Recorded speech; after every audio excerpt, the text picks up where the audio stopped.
Hello my friends, आप सुन रहे हैं हमारी कहानी डेविल सेडक्शन एपिसोड 13। कहानी का टाइटल है चाहत का ना मिलना।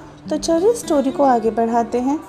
आई होप आपको हमारी ये स्टोरी पसंद आ रही हो और आप हमारी पिछली स्टोरीज़ को भी इसी तरह बहुत सारा प्यार दीजिए। और हमारी ये जो स्टोरियाँ दो चल रही हैं, ऑब्सेशन और ये डेविल सेडक्शन, आई होप आपको ये दोनों स्टोरी अच्छी लग रही हो। तो चलिए स्टोरी को शुरू करते हैं जल्दी से।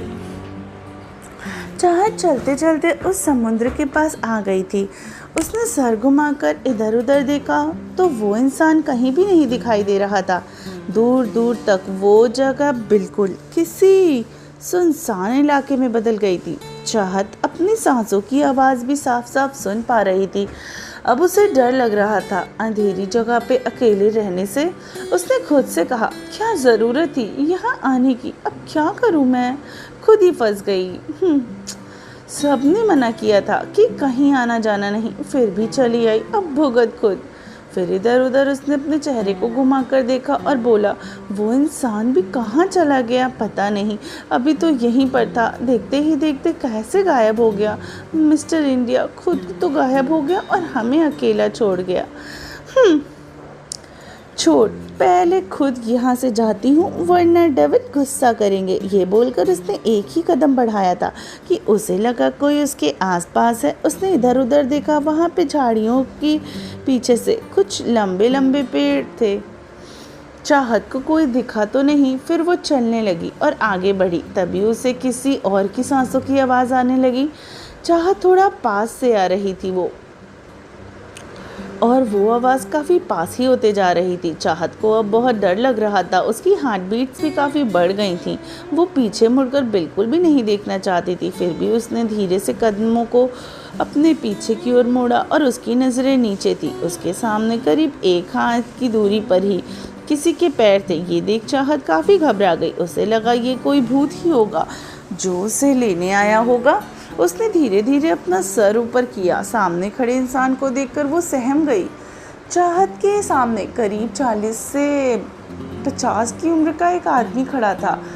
उसकी आईब्रो पे एक कट था और लंबे बाल भी थे। ये वही वेटर था जो चाहत का पीछा करते करते यहाँ तक आ गया था। चाहत उसके चेहरे को देखकर डर गई। वो अपने कदम पीछे लेने लगी। ये देखकर उस वेटर के चेहरे पर एक डेविल स्माइल आ गई। चाहत ने हकलाते हुए पूछा, कौन हो तुम?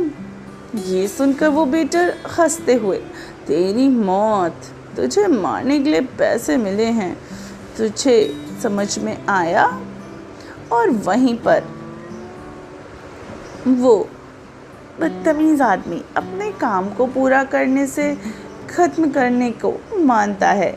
ये बोलकर वो चाहत की तरफ बढ़ने लगा। चाहत पीछे जाते हुए बोलती है, देखो मेरे पास मत आना वरना मैं डेविल को बता दूंगी और वो तुम्हें बहुत मारेंगे। उसकी बात सुनकर वो वेटर हंसते हुए बोलता है, कोई बचाने वाला नहीं है तुझे और कोई नहीं आएगा यहाँ पे, समझी? ये बोलकर उसने अपने पास से छिपा कर रखे हुए खंजर को निकाला और चाहत के पेट में वार करने लगा, लेकिन उसका खंजर वहीं रुक गया। उसने बहुत कोशिश की पर खंजर के आगे वो बढ़ ही नहीं पा रहा था। उसने सर उठाकर चाहत की तरफ देखा। चाहत के चेहरे को देखकर वो पूरी तरीके से कांप गया। अंदर पार्टी में वानी वॉशरूम से बाहर आ गई थी। तभी उसे कुछ महसूस हुआ। वो वहीं पे रुक गई। उसके चेहरे पर परेशानी के भाव धरने लगे। वो जल्दी से भागकर हॉल में आई। फिर अभिमन्यु और रेहान की तरफ आई। वो अभी भी कुछ बातें कर रहे थे। वानी जल्दी से आई और बोली, अभी रेहान वो यहाँ पे आया हुआ है। वानी की बातें सुनकर दोनों अवनी की तरफ देखने हुए। उसका चेहरा परेशानी से भरा हुआ था। रेहान ने वानी के कंधे को पकड़कर पूछा, तू किसकी बात कर रही है? कौन यहाँ पे आया हुआ है? तभी वानी बोलती है, मैंने उस शक्ति को फिर से महसूस किया है, वो यहीं कहीं है। उसकी बात सुनकर अभिमन्यु ने ध्यान दिया। वानी अकेली है। उसने वानी से पूछा, वानी छोटी खरगोश कहाँ है? वो तुम्हारे साथ नहीं है? अभिमन्यु का सवाल सुनकर वानी ने उस तरफ देखा जहाँ वो पहले और चाहत बैठे थे। वहाँ पे चाहत को ना देखकर वो घबरा गई। उसने इधर उधर देखा पर चाहत वो उसे कहीं नहीं मिली। अभिमन्यु ने उसके कंधों को पकड़कर उसको अपनी तरफ घुमाया और पूछा, वानी बता छोटी खरगोश कहाँ है, वो तुम्हारे साथ थी ना। वानी को याद आया जब वो वॉशरूम गई थी तो वो बाहर आ रही थी, पर तभी वहाँ कुछ हंगामा हो रहा था। वहाँ 2 लड़कियाँ एक फीमेल वेटर को बुरी तरीके से डांट रही थी। तो वानी वहाँ चली गई। उसने उस वेटर की तरफ से उन दोनों लड़कियों को जवाब दिया। वो लड़की वानी के सामने नहीं टिक पाई और पैर पटक के बिल्कुल वहाँ से चली गई। वानी अपनी सोच से बाहर आई और अभिमन्यु की तरफ देखा जिसके चेहरे पर परेशानी थी। वानी, मैं और चाहत अभी यहीं पे बैठे थे, मैंने उससे कहा था तुम कहीं मत जाना, मुझे आने में देरी हो गई। अभिमन्यु को पता नहीं क्यों डर लग रहा था। वो तीनों इधर उधर चाहत को ढूंढने लगे। तीनों बाहर आ गए। तभी रेहान के कानों में किसी के चीखने की आवाज़ आई। उसे बहुत दूर की बातें सुनाई और अच्छे से सुनाई देती थी। उसने ध्यान से सुना। उसने अभिमन्यु से कहा, अभी कहीं से किसी की चीखने की आवाज़ें आ रही हैं। उसने थोड़ा और गौर से पाया तो आवाज़ पीछे की तरफ से आ रही थी। उसने दोनों को बताया। तीनों ही उधर की तरफ चले गए। पीछे की तरफ जाते वक्त चाहत को बुला रहे थे। वानी ज़ोर से चिल्लाई, चाहत। ये पीछे की तरफ एक साइड जहाँ पे कर्ण और समय जी और अभय जी वहाँ पे खड़े थे, उन्हें वानी की आवाज़ सुनाई दी।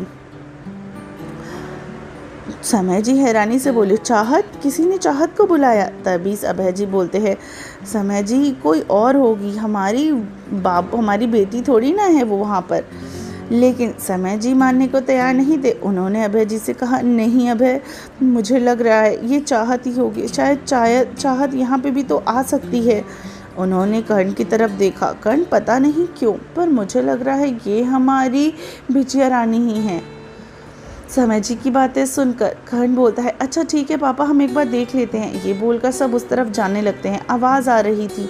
ये सब अभी भी चाहत को ही बुला रहे थे पर उन लोगों ने समुद्र से दूरी पे थे। वहीं जब वो वेटर चाहत का चेहरे को देखता है तो थोड़ा डर से कांपने लगता है। चाहत की आंखें इस समय गहरी नीली हो गई थी। उसने खंजर को हाथ में पकड़कर नॉर्मली कहा, क्या तुम मुझे मारने वाले थे? तो फिर क्यों रुक गए?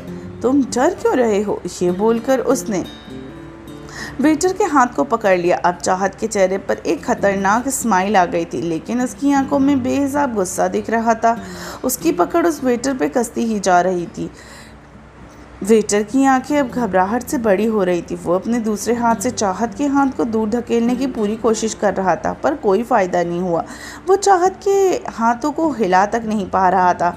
ऐसा लग रहा था जैसे चाहत उस वेटर की हड्डियों तक को छू पा रही हो। उसने उसके हाथों को बुरी तरीके से मोड़ दिया और हड्डियों के टूटने की एक तेज़ आवाज़ आई और साथ ही साथ उस वेटर के हाथ की हड्डियां पूरी तरीके से टूट गई और एक दर्दनाक चीख पूरे उस वीरान में गूंज गई।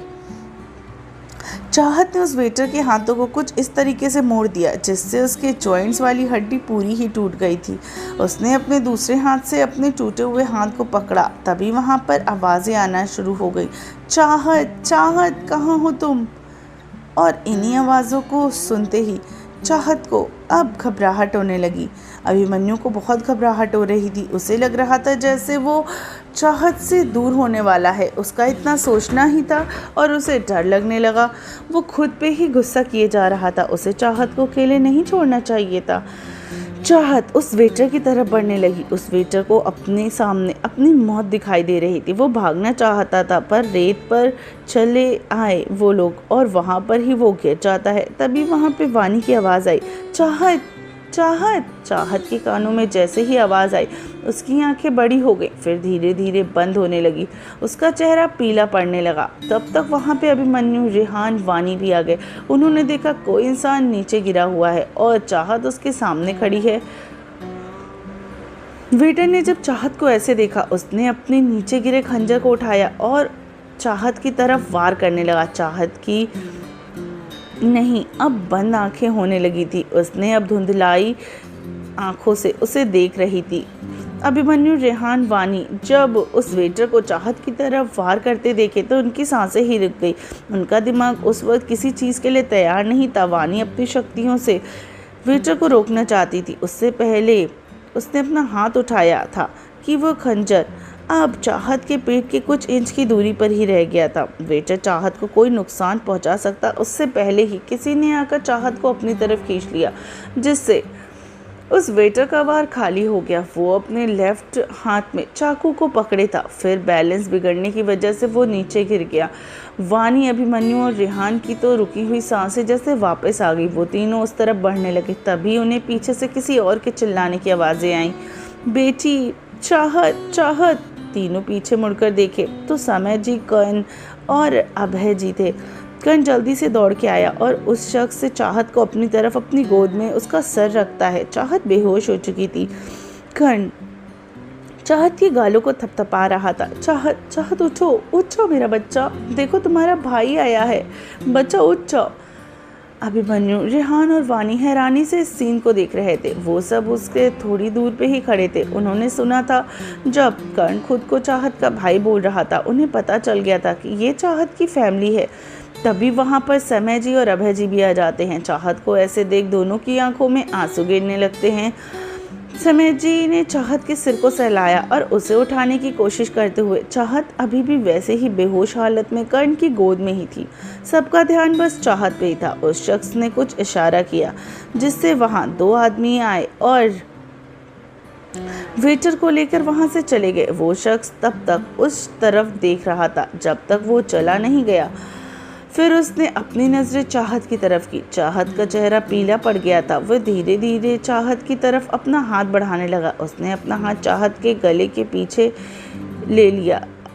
वानी ने ये देख लिया। वो जल्दी से आकर उस शख्स के कंधे को पकड़ उसे रोकने के लिए बोली, ये तुम क्या करने की कोशिश कर रहे हो? वानी की बातें सुनकर वो शख्स वानी की तरफ देखता है। वानी ने जब उस शख्स की गुस्से से भरी आंखें देखी तो वो 2 कदम पीछे हो गई। वो ये आंखें पहचानती थी। वानी के चेहरे पर हैरानी और डर दोनों ही दिखाई दे रहे थे। उस शख्स ने वानी से नज़रें फेर ली और फिर से अपने हाथ चाहत के गले के पीछे ले लिए और एक जगह पे प्रेस किया, जिससे थोड़ी ही देर के बाद चाहत की आंखें हल्की हल्की खुलने लगी। उसे अभी भी थोड़ा धुंधला सा दिखाई दे रहा था। उसने अच्छे से अपने सामने देखा। उसकी नज़रें अब पहले कर्ण पे गईं और फिर लगातार ही वो सपना देख रही है। उसे ऐसा लग रहा था। चाहत उठते ही देख कि कर्ण ने उसके बालों को छूकर कहा, बेटा तुम ठीक तो हो ना? चाहत को यकीन हो गया कि ये कोई सपना नहीं है, सच है। उसके सामने उसका भाई ही खड़ा था। चाहत के मुंह से बस एक ही वर्ड निकला, भाई। ये बोलकर वो जल्दी से उसके गले लग गई। कर्ण ने भी उसको अपनी बाहों में भर लिया और दोनों ही आंखों से आंसू गिरने लगे। चाहत बुरी तरीके से रोने लगी। कर्ण उसे शांत करने की पूरी कोशिश कर रहा था, पर चाहत चुप होने का नाम ही नहीं ले रही थी। तभी चाहत को अपने सिर पर किसी का हाथ महसूस हुआ। उसे पता था कि ये कौन है। चाहत जल्दी से कर्ण से दूर हो गई। उसने अपना सिर घुमाकर देखा तो सामने उसके पापा थे। अभय जी को देखकर वो और भी ज़्यादा इमोशनल हो गई। वो झट से उनके गले लग गई और रोने लगी। चाहत रोते हुए बोलती है, पापा मैंने आपको बहुत मिस किया। ये बोलकर वो रोने ही लगी। तभी उसकी नज़रें अभय जी पर पड़ी। वो समय जी के अलग होकर अभय जी के गले लग गई और रोते हुए बोलती है, अंकल आप डांटिएगा मत, मैं रो नहीं रही हूँ। ये बोलकर वो ज़ोर ज़ोर से रोने लगी। अब उसकी रोने में ऐसा लग रहा था जैसे कोई छोटा बच्चा गला फाड़ फाड़ के रो रहा हो। ये देखकर कर्ण की हंसी निकल गई। वो अपनी बहन को अच्छे से जानता था। कर्ण को हंसते देखकर चाहत उसे घूरकर अभय जी की तरफ शिकायत करते हुए बोली, देखिए ना अंकल, भैया मुझ पे हंस रहे हैं। चाहत की शिकायत सुनकर अभय जी झूठा गुस्सा दिखाते हुए, खबरदार, जो मेरी बच्ची के ऊपर किसी ने हंसा। कर्ण ने जैसे तैसे अपनी हंसी रोकी। तभी चाहत ने वानी की तरफ देखा जो पास ही खड़ी थी। वो उठी और वानी के पास गई और उसे बोलती है, सॉरी वानी, मैं आपको बिना बताए चली आई, आप नाराज़ तो नहीं हो ना? वानी ने कुछ नहीं कहा। वो चुपचाप खड़ी थी। वानी ने कोई जवाब न पाकर चाहत उसे देखती है। वानी बस एक टक ही एक तरफ देखे जा रही थी। चाहत ने उसकी नज़रों का पीछा किया। ब्लैक 3-पीस सूट पहने वो शख्स अभी भी नीचे बैठा हुआ था। उसके चेहरे पर मास्क लगा हुआ था। किसी की नज़र उस पर नहीं गई थी सिवाय वानी के। बाकी सबका पूरा ध्यान बस चाहत पे ही था। चाहत ने उस तरफ देखा, वो वही शख्स था जिसके पीछा करते हुए चाहत यहाँ तक पहुँची थी। चाहत उसकी तरफ बढ़ने लगी, सब चाहत को ही देखने लगे। चाहत उसके पास जाकर उसके आगे घुटनों के बल गई। कुछ ही देर तक वो वैसे ही देख रही थी। अभिमन्यु ये सब देखकर उसे बहुत बुरा लग रहा था। चाहत ने आंखों में कुछ अलग ही भाव थे जो अभिमन्यु को बेचैन कर रहे थे। चाहत ने अपना हाथ उठाया और उस शख्स का मांस उतारने लगी। वो शख्स भी चाहत को ही देख रहा था। उसने चाहत के बढ़ते हुए हाथों को देखा पर उसे रोका नहीं। चाहत की हार्ट बीट बहुत फास्ट थी। उसने धीरे से उस मांस को उतार दिया। तो फ्रेंड्स, कैसा लगा आपको हमारा ये वाला पार्ट? आखिर कौन है वो शख्स जिसको चाहत उसकी आंखों से पहचानती थी, और मास्क उतारने के बाद आखिर कौन निकलेगा वो शख्स? क्या चाहत वाकई में अभिमन्यु से दूर हो जाएगी? क्या होने वाला है कहानी में आगे? जानने के लिए सुनते रहिए चिनिया FM जान के साथ।